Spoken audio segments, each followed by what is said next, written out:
Hola, som Laura García i Irene Garrido, alumnes de Filologia Catalana en la Universitat de València, i avui venim a parlar-vos del més petit de tots de l'Hola Anglada. Començarà la meva companyera resumint el contingut, l'objectiu d'escriptura i l'edició d'aquest llibre.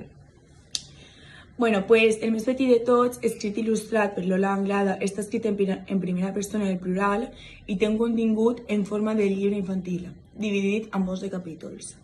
La història segueix les aventures d'un petit noi que, malgrat la seva petita estatura, demostra ser molt valent i astut. El noi decideix mostrar que, malgrat ser petit, és capaç de superar els reptes i obstacles que es presenten en el seu camí. A través de les aventures, el llibre transmet valors com la valentia, la determinació i la confiança en un mateix. És una història tendra i inspiradora, perfecta per als xiquets menuts. Cal destacar també la presència de les dones que està vigent al llarg del llibre. Com explica les pàgines de la Comissió de Dignitat, és una estatueta que representava un infant vestit amb una granota, cofat amb barretina, amb una senyera a la mà dreta i el puny de la mà esquerra en l'aire, en el gest propi de les forces progressistes, sent així l'estatueta de la Revolució. Aquesta estatueta havia estat feta per l'escultor Antoni Parades com a símbol i emblema de la lluita antifeixista. El llibre té l'objectiu d'encoratjar el poble d'un moviment històric determinat per treure les seues virtuts. A més, ens ensenya un poble alegre i respectuós, sobretot en la seva tradició i cultura catalana. Resumidament, l'obra és un transmissor dels ideals a defensar en una nova societat catalana que es vol més justa i cívica i rígida sobre les idees republicans d'igualtat i llibertat, de respecte a la naturalesa i al patrimoni, com ens diu Gemma Lluch i Barriu en el seu llibre, La literatura per a infants i joves en català.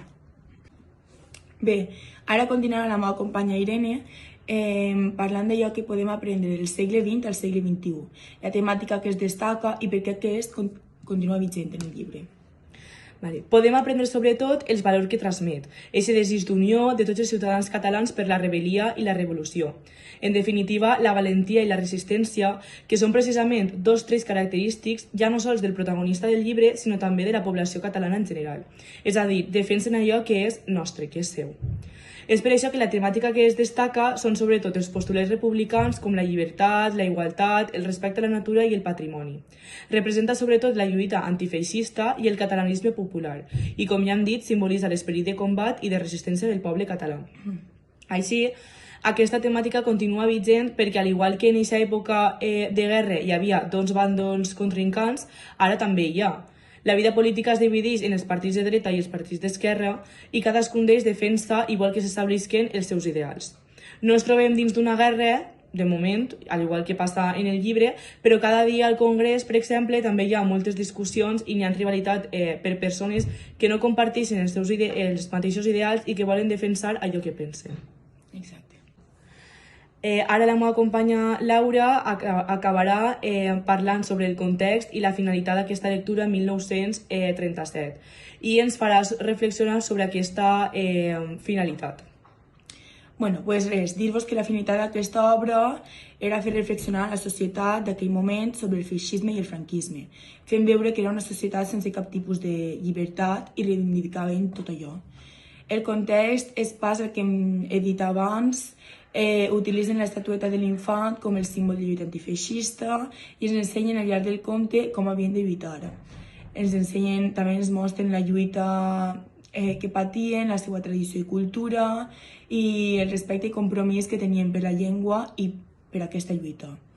Aquesta lectura ens fa reflexionar per tot allò que hem viscut les persones al llarg de la història, que no fa gaire temps del franquisme i aquest tipus de lluita antifeixista, i malgrat tot, actualment continua existint gent feixista que va en contra de les llengües, les persones LGTBI i molt més.